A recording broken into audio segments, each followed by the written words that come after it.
সাবেক প্রধানমন্ত্রী খালেদা জিয়ার জন্য উন্নত চিকিৎসায় লন্ডন যাত্রায় এয়ার অ্যাম্বুলেন্স ও প্রয়োজনীয় সেবা সরবরাহ করে কাতারের আমির শেখ তামিম বিন হামাদকে গভীর কৃতজ্ঞতা জানিয়েছেন বিএনপির ভারপ্রাপ্ত চেয়ারম্যান তারেক রহমান। সেই সঙ্গে কাতারের সঙ্গে বাংলাদেশের দীর্ঘস্থায়ী ও বহুমুখী সম্পর্কের ব্যাপারে আগ্রহের কথাও জানান তিনি। কুড়িগ্রামের বাজারগুলোতে আলু ও পেঁয়াজের দাম ভোক্তাদের মাঝে স্বস্তি ফিরে এসেছে। শীতকালীন সবজির সঙ্গে এই দুই নিত্যপণ্যের দাম কমে নাগালের মধ্যে এসেছে। তবে আদা ও রসুনের দাম এখনো চড়া। জেলা শহরের একাধিক বাজার ঘুরে এমন চিত্র দেখা গেছে।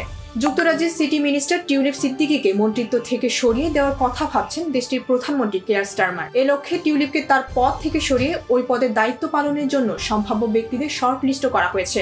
যদিও বাংলাদেশে আর্থিক দুর্নীতি মামলার তদন্তে যুক্তরাজ্যের অর্থ ও নগর বিষয়ক মন্ত্রী টিউলিপ সিদ্দিকের ওপর পদত্যাগের চাপ বাড়লেও অতীতে তার পাশে দাঁড়িয়েছিলেন দেশটির প্রধানমন্ত্রী কেয়ার স্টারমার। বেশ কয়েকটি সূত্রের বরাত দিয়ে শুক্রবার এক প্রতিবেদনে এই তথ্য জানিয়েছে ব্রিটিশ সংবাদ মাধ্যম দ্য টাইমস। আগুনের লেলিহান শিখায় জ্বলছে সবকিছু।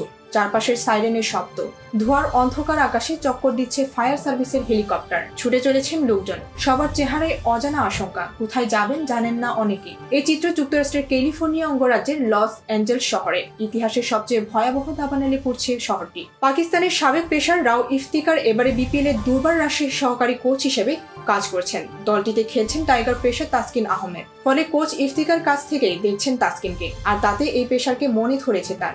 গতকাল সিলেটে দলের অনুশীলন শেষে গণমাধ্যমের মুখোমুখি হন ইফতেখার। কোচ বলেন, তাসকিনকে আমি অনেক উঁচুতে রাখি।